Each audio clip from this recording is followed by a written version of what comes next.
Hello and welcome. My name is Thomas Jones and this is Obscurum VR.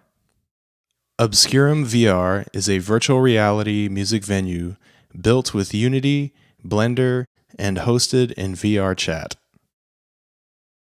Obscurum VR is set at the center point of a black hole, or the singularity if you will, at the transition point between the universe as we know it and a parallel white universe or an opposite universe below. Let us take a walk into the venue itself. Please take notice of the spatial audio aspect as we approach the center of the stage. The voice audio quality is going to change briefly as the built-in VR headset mic was used while capturing the in-game audio. As you can see, there is a large video screen which is being live streamed from OBS or Open Broadcast software. This is being streamed from my room, and I'm sitting next to this setup. And what you're hearing is a generative modular patch, which is creating music on its own within defined parameters.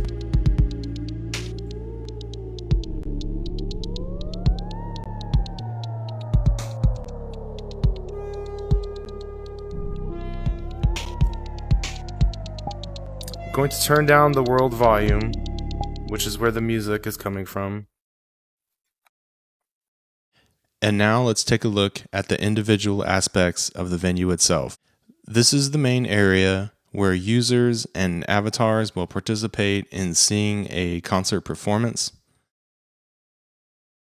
This centerpiece right here is where the performer will stand. And as you can see, there's a duplicate video screen placed directly in front of the performer.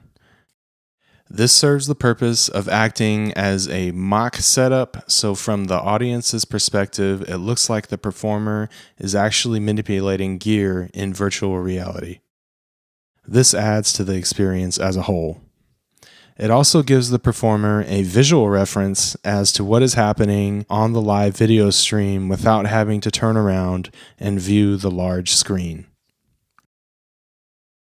This is simply just a duplicate video screen in Unity, and it doesn't add any additional latency or cause any other technical issues associated with adding more video streams.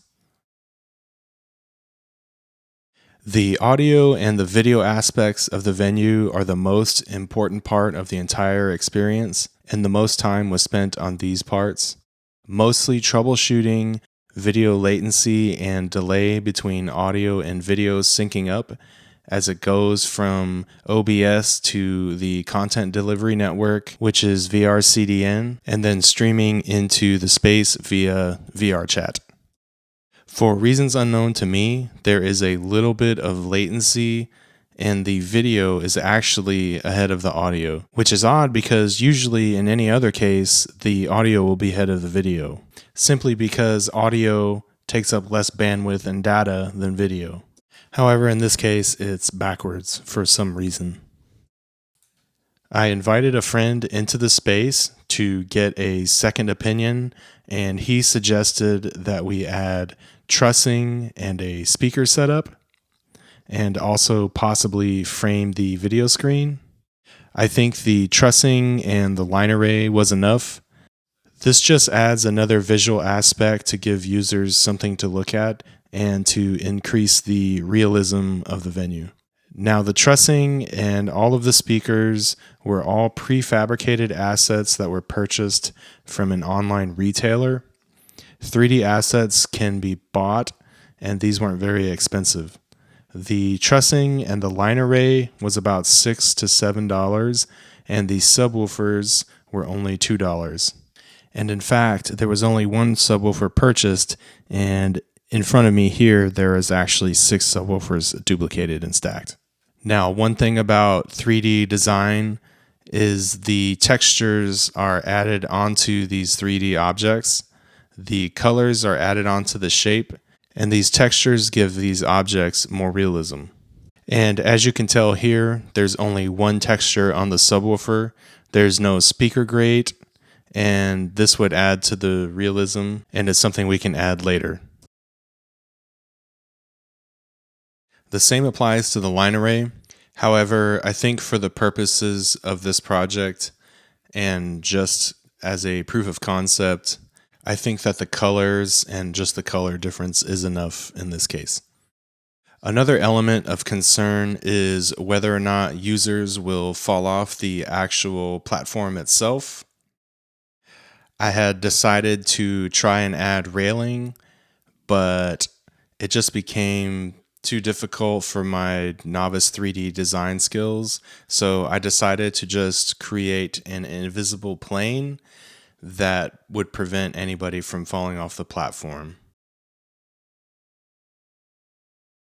The reason for incorporating a long walkway is to help convey the size of the space to the users. As someone spawns into this space, if they spawn directly onto the main platform and just look around, it just looks like a gray shape. And there's no real context as to how large the space is. But having the walkway does provide that experience. Also, having a platform outside gives the users the ability to escape from the music and also potentially create social situations to allow them to converse. Users can converse in the dance space itself on the main platform. However, the music can be distracting to them, and conversation can also be distracting to other people who are trying to enjoy the music. Even though you can control the volume of other people in the space, it's a little tedious, and being able to walk outside is a simple fix. This is a hedron shape. It was decided to use this shape instead of the usual square cube venues that exist in real life. I thought it'd be a cool way to just do something different. An interesting aspect of 3D objects in game design and in 3D software is that objects have faces, which are also known as normals, and those faces are only visible from one side. So in order to mitigate this, because the hedron sphere needs to be visible from both sides, from the inside looking out and the outside looking in, the hedron sphere was actually duplicated and all of the normals, the faces on that duplicate object, were flipped. This way users could see the sphere whether they were on the inside or the outside. As we take a walk to the outside of the venue to get a look at the space from a different angle, let's take a look at the skybox. What you're seeing here is an illusion. The black and white universe you see is actually 6 images projected to the inside of each side of a cube. Unity software stitches those images together to make them look seamless, which makes it look infinite and round. The interesting thing here is that we can actually never reach the skybox itself. We're moving forward, but nothing is changing. The only thing that's changing is how far we are from the 3D objects of the venue itself. This skybox was created from a free prefabricated asset, which was altered by extracting the 6 images from the cube and editing them in Affinity Photo. Something interesting about Obscurum VR is that all of the shapes, all of the objects, all of the images that you see only comprise a total of about 4 megabytes of data. VRChat has a limit of 100 megabytes per world, so that means there's plenty of room to expand and add more objects or interactivity in the space itself. I hope you've enjoyed this tour of Obscurum VR and the inner workings, and will one day join us for an event. Thank you very much.